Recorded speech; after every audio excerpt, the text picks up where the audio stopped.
The cards fell silent on the obsidian table as Captain Marcus Chen laid down his final hand. Across from him, the ancient Valkyrian merchant, scales dulled by centuries, 4 eyes dimmed by age, stared at the spread with something between disbelief and resignation. "Impossible," Zarthex wheezed, his translator struggling with the emotion in his voice. "No human understands Valkyrian flux. The mathematics alone require 3 parallel thought streams." Marcus smiled politely, gathering his winnings. The credits would keep his salvage crew fed for months, but it was the other prize that made his stomach churn. A piece of parchment, glowing faintly with bioluminescent script, that Zarthex had thrown into the pot in a moment of desperate confidence. "The contract is binding," Zarthex said quietly, sliding the document toward Marcus. "My daughter Lysara for 1 standard year of service." The word hung in the smoky air of the station's gambling den. Around them, a dozen species pretended not to watch while recording everything. Marcus picked up the contract carefully. His neural implant translated the flowing script.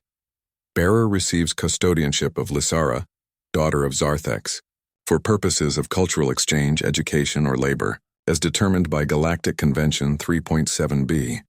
"I don't want anyone's daughter," Marcus said firmly, pushing the parchment back. "Keep your credits, too. We're done here."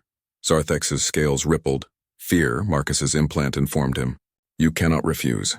To dishonor this contract means death for my family line. The Valkyrian conquered will execute us both for the insult." "That's barbaric. That is law. 20,000 years of law." The old alien's voice cracked. "Please, human.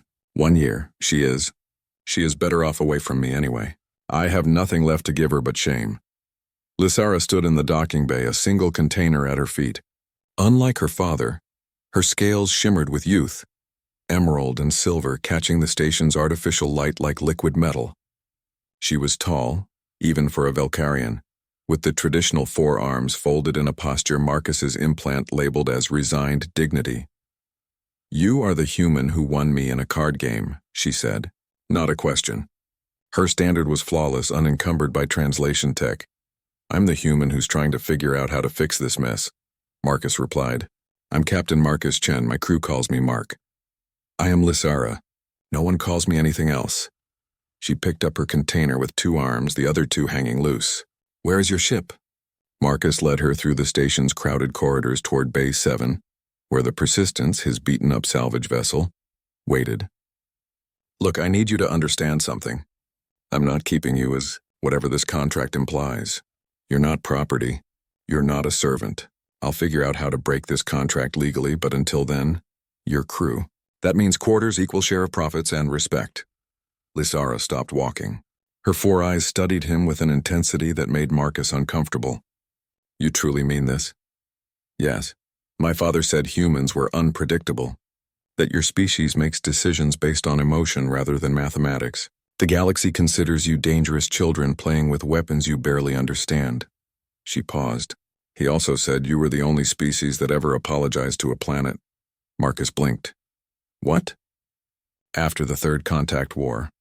Your species won, but you rebuilt the Thelian homeworld and paid reparations for 3 generations. Every other species in galactic history has simply conquered or destroyed." Her scales shifted colors. Curiosity, his implant suggested. "Why? Because it was the right thing to do?" "The right thing," she repeated as if testing the words. "Not the logical thing. Not the profitable thing. The right thing." 3 months into the voyage, Marcus found Lysara in the cargo bay, surrounded by holographic projections of stellar maps and salvage routes. She'd taken to crew life with surprising enthusiasm, and her mathematical abilities had increased their recovery profits by 40%. "Can't sleep?"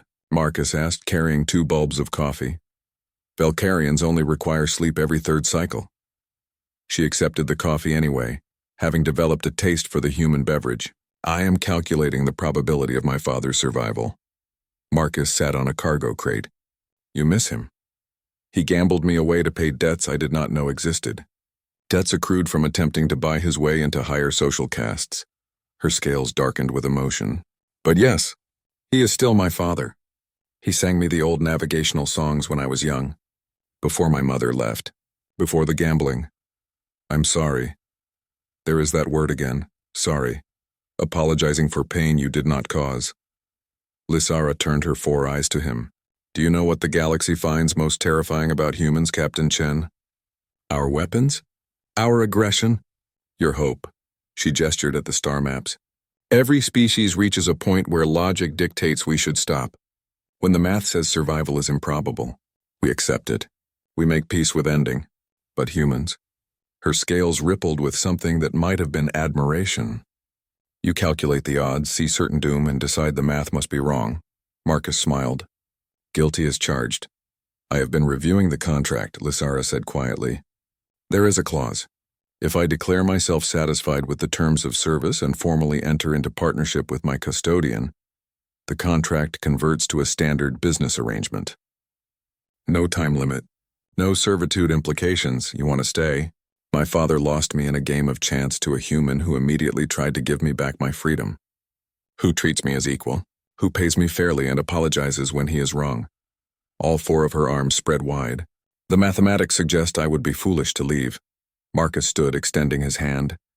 Then welcome to the crew, partner. Lysara stared at the offered hand, then carefully wrapped one of her own around it. In 1 year, when the contract expires, I will return home briefly, to show my father what human hope looks like. And what does it look like? Her scales shimmered bright emerald, like someone who wins a daughter in a card game and spends every day trying to set her free. Outside the viewport, stars stretched past in ribbons of light as the Persistence jumped to its next salvage site.